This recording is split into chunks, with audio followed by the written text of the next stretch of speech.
Story 1.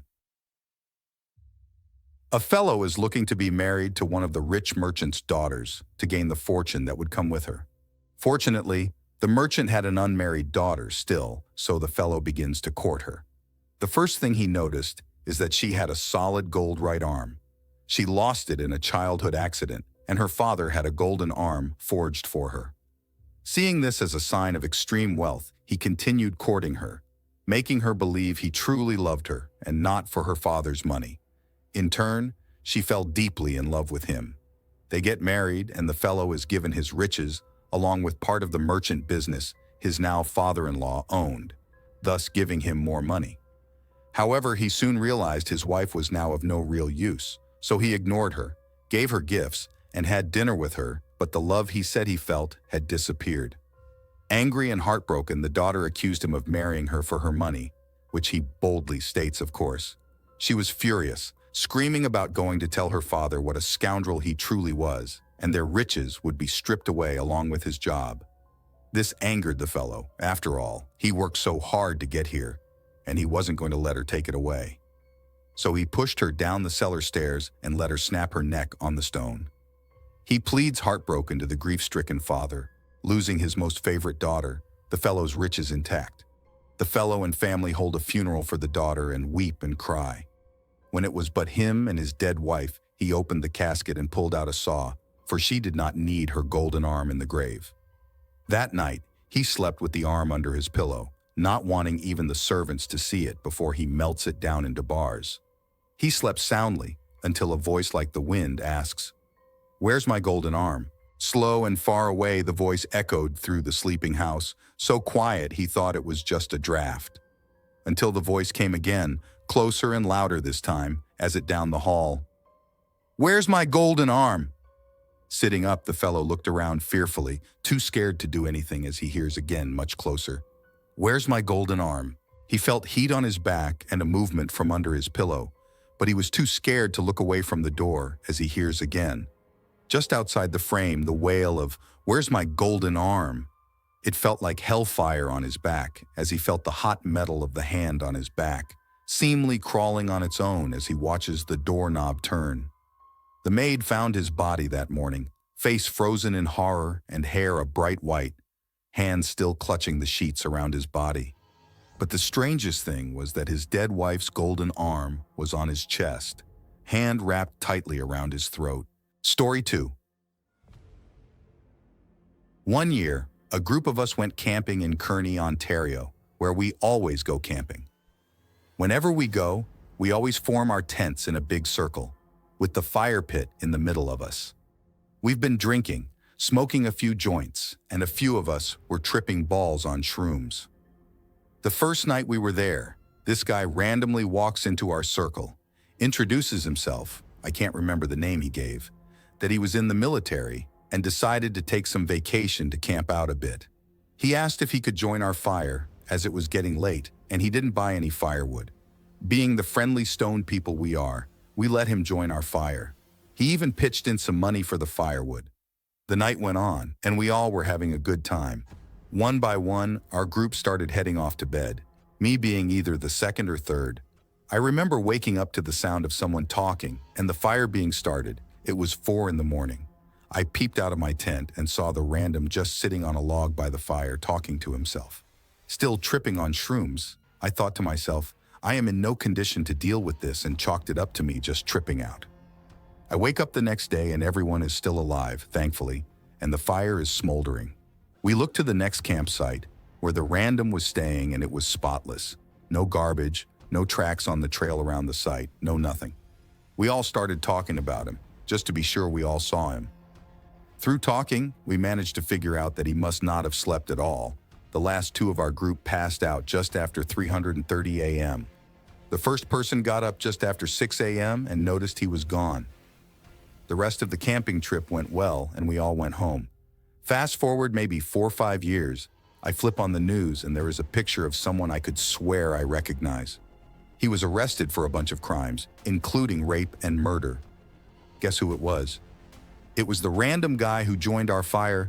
I don't know why I remembered his face, but I guess it was just a weird situation, where my brain right-clicked and saved as a JPEG in my brain. Now, I have no way of proving if it was the same guy.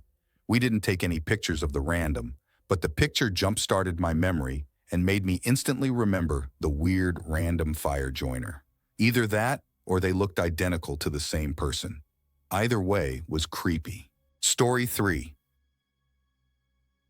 When my uncle attended university in the early 80s, he was among a group of fraternity brothers responsible for recruiting freshmen who went through a particular kind of hazing involving a supposed haunted house a few miles from campus.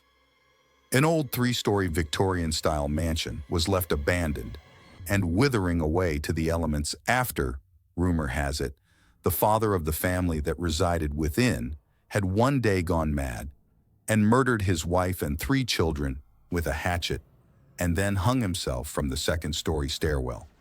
The hazing involved sending 3 freshman potential fraternity recruits to said house at 3 a.m., 2 equipped with a unique item relating to the murders, and all 3 with a candle and a match. The freshmen would be sent one at a time to the house, observed from afar by the frat boys. They were instructed to enter the house, light their candle, and ascend each floor until they got to the attic. They were told to stop at each main picture window of each floor and let their candles show in the window, to prove they were there and completing the challenge. My uncle was a senior member of the fraternity, and he ended up having a worse outcome than anyone else involved. So the night comes, the fated night that changed multiple people's lives irreversibly, forever. My uncle, 4 of his frat brothers, and 3 freshman potential frat brothers arrive at a small bridge on the outskirts of the house around 2:30 a.m. The night is cold, and still clouds ride across an almost full moon, illuminating the old house and casting eerie shadows. The 3 freshmen are given separate items alongside their candles and matches.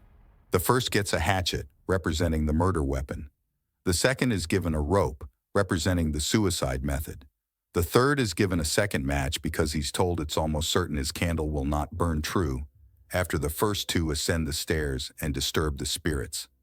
So my uncle, the frat brothers, and the other 2 freshmen watch as the first recruit approach the old house with a hatchet, a candle, and a match in hand. Nervously, he enters, and in the night, the rest can see the match strike, light, and ignite the candle. This house had many large picture windows, and the whole group watches as a glow illuminates the first-floor windows, passing one by one until the stairs, when it begins to rise, the first floor, the second floor, and then the candle goes out. They spectate for a minute, most likely a draft, or moving too fast from panic. So they send the second freshman recruit equipped with a rope, candle, and match. And eerily enough, the same events unfold. The first floor, second floor, and the candle go out. The third and last recruit is shaken, but the frat brothers try to rationalize the situation by explaining that the other 2 recruits are probably just messing with them. Hold up and the second floor, laughing in the dark and sipping on a hip flask.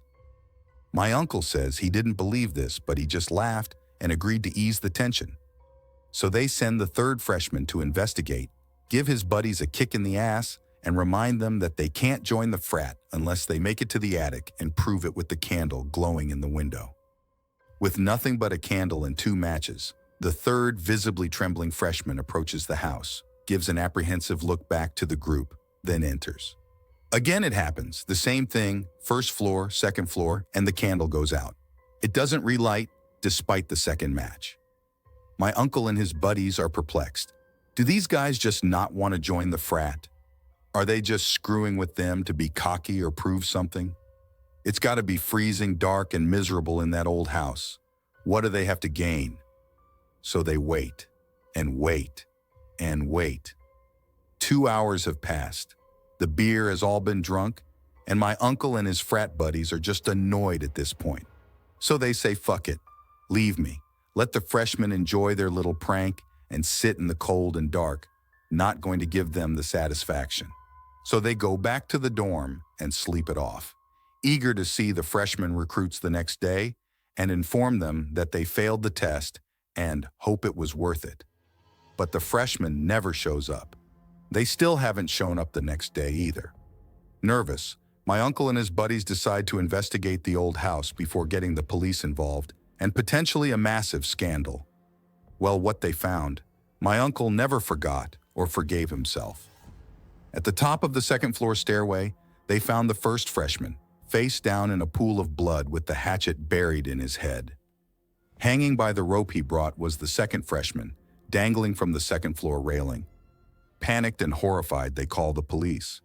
The third freshman was never found, but there were footprints in the dust leading up the stairs and out an open window. The police never found. And he is believed to be the top suspect. Why would he kill his friends? No known motive, but he's the only suspect and is still missing to this day. After an extensive investigation, no charges are filed against the frat or my uncle due to lack of evidence. My uncle's fraternity completely disbanded after the incident. Hazing gone wrong ends in 2 grisly deaths, the paper said. A big mess swept under the rug. But then the incident started happening. Now here's the even more peculiar part of the whole mess. Each year, almost on the dot, the night of the deaths of that 2 freshmen, my uncle's frat brothers started dropping like flies, one at a time. Grief-stricken suicide, alcoholism, tragic accident. Each was explained away and forgotten. Only my uncle seemed to draw the connection, and it haunted him for the rest of his life. Until he was the last one left. 12 years later, he found himself the last of his fraternity to be alive, and the anniversary was approaching. Terrified, he panicked, sold all his worldly possessions, and decided to live the vagrant, rail-riding hobo lifestyle. Who knows why? We certainly don't. All we know is how he was found, 2 days after the anniversary. He was found at a railway station by a worker unloading boxcars. He was found alone, dead and cold, and a horrible, shocking look froze on his face. Beside him was a candle and 2 burnt-out matches, and scratched into the door of the boxcar was, "Ah!" That's when you scream and scare the ever-loving shit out of a bunch of 12-year-old Boy Scouts and have them hike in the dark back to their camp. Good times. Story 4. If you ever find yourself camping around the San Gabriel Mountains, you can tell this one. Years before written history, Native Americans that lived in the area told stories of the people that lived in the mountains. Men that came at dusk. I haven't heard their oral histories, and many of these things are kept hidden and secret from those that aren't members of the tribe, and even then rarely spoken of. I can tell you of the accounts I've read, and of what I experienced on that hill about 6 years ago. 6 years ago, around February, I had just been released from Marine Corps boot camp and was spending a week with my family before heading back to Marine Combat School. Anyway, I got into a spat with my sister when I got back. She and her boyfriend had been smoking pot near my military stuff, and I couldn't have it smelling like weed. They got defensive, and it ended up with me out on my ass for the day. So I take a trip to the hills. Figured I can at least keep myself in shape. I get to the entrance of one of my favorite trails a little after noon, a place called Hermit Falls. An easy hike that ends with a place you can cliff jump off of into a couple of craters filled with water. The hike was nothing special. Neither was the time I spent sunning and jumping into the water. There's always someone there since it's pretty popular. So I spent most of my time bullshitting with locals and talking about how badass boot camp was like the brainwashed boot I was. At some point, I decided I'd close my eyes and rest a bit, and that was my mistake. When I woke up, the sun had already gone behind the valley the craters made, and it cast the falls in a premature night. I immediately was wide awake, thinking how screwed I was. I grabbed my bag, I had been using it as a pillow, threw on a shirt, pulled on my boots, and started back up the trail.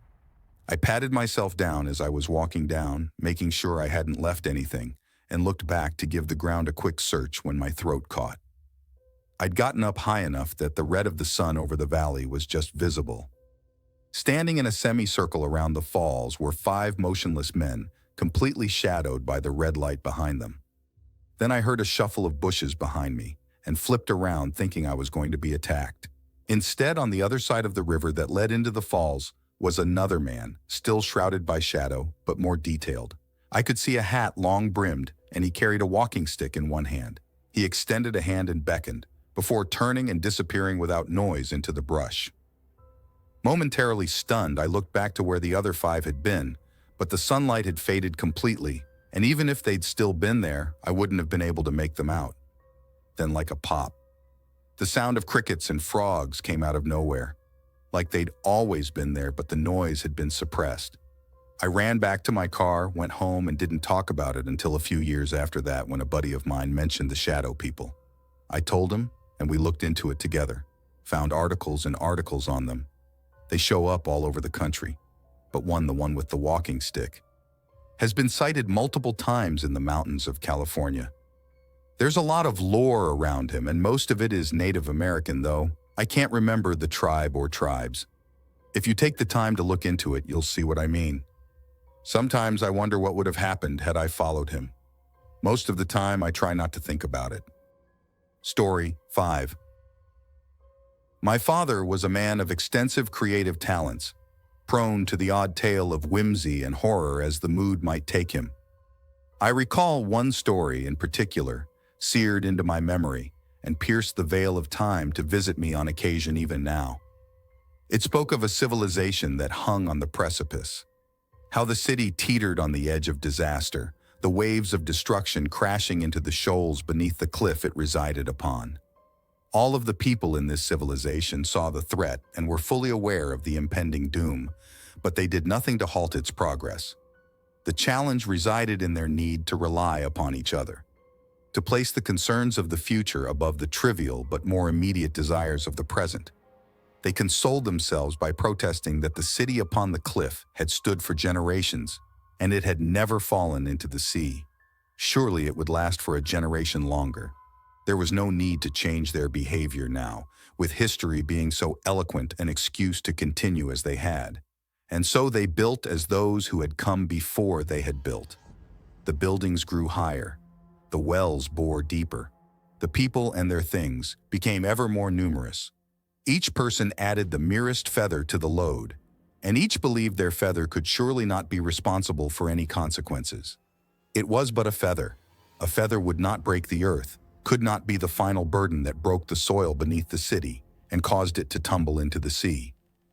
Besides, why should they give up their feathers if others did not? And so each person lived as they desired, heedless of the cracks slowly winding their way up the pavement, careless of the small quakes that rumbled beneath.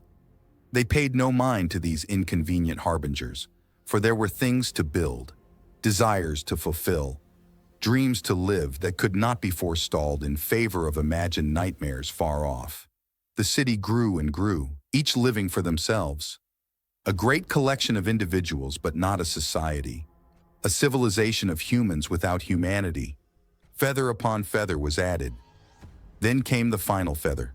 A great groan sounded out, and the world began to tilt and shift. Screeching pierced the night as the tip of the cliff sheared off, dooming the city on the hill to the death of the sea below. In the briefest of moments, the project of generations was reduced to ruins, and a great future of possibility was lost. I called out to my father, wondering why the people would fail to heed the warnings, wondering why they would give up so much in service of so little. He leaned forward and laid a hand on my shoulder, his eyes sad and distant, and he whispered, "That, my child, is the way people are." Story 6. It's pretty simple, and I will not drag it out. So here it goes. One day, my neighbor walked over into my backyard while I was in my garden. He looked disheveled and was wearing pajamas. When I stood up, I noticed his eyes were sunken in, and it looked as if he lost a lot of weight. I tried to crack a joke about how this would be a great day to go down to the beach if it were not for the weather being so cold. But the joke fell flat. A week later, I bumped into his wife at the post office. She was in line in front of me, mailing about a dozen packages. I asked if her husband was feeling better because he looked a bit under the weather last week when he was in my backyard. She tells me I must have been mistaken. He passed away over a month ago from cancer. The packages she was mailing were his action figure toy collection she sold online. I was speechless. Was I crazy? Maybe I did misjudge the weekend I thought I saw him. Then I thought hard. I did not remember him saying anything to me. I did remember telling him the joke, and it fell flat. I assumed I wasn't funny, and that's why he didn't laugh. Or maybe he couldn't, because it may have been just his spirit. When I returned home from the post office, I immediately start telling my wife about our neighbor. Before I could get out, he had passed away from cancer. She says, "Oh yeah, I saw you guys talking last weekend." And then I tell her about seeing his wife at the post office and being told about his passing. So we go to our security camera and play back the video from the week before. It's clear in the video that I do stand up. It's obvious I'm acknowledging the presence of someone and having a brief conversation. And then I go back to tending to my garden. But on the video the entire time I was the only person in my backyard. Story 7.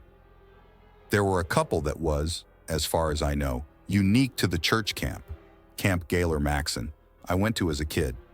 Though I admit it's possible some of our stories were ubiquitous ones just adapted to the place. I don't know. One of them, though, I do have first-hand knowledge about. It's the story of Sydney. The camp was established on an old piece of property that has been a lot of different things over the years. Back during the war, it was a girls' boarding school.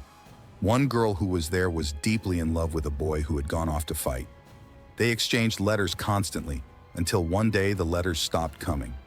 A few weeks later, she gets word that her beloved was killed in action. She was so distraught that she hung herself in her dorm room. There's still a plaque by the door of the room in her memory. Now, I know for a fact that the room is haunted. I stayed in that room 1 year when I worked for the camp. One night after lights out, the fan came on by itself.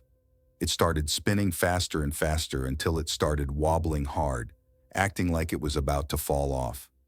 I knew the stories, so I shouted, "Stop it, Sydney! I'm a friend!" The fan immediately stopped, not just slowed down and came to an eventual stop. It's like someone grabbed the fan blades and stopped it. Thanks for watching. Don't leave before leaving a like to this video. Also hit the subscribe button to support my work. And as always, have a horrific nightmare, my dear.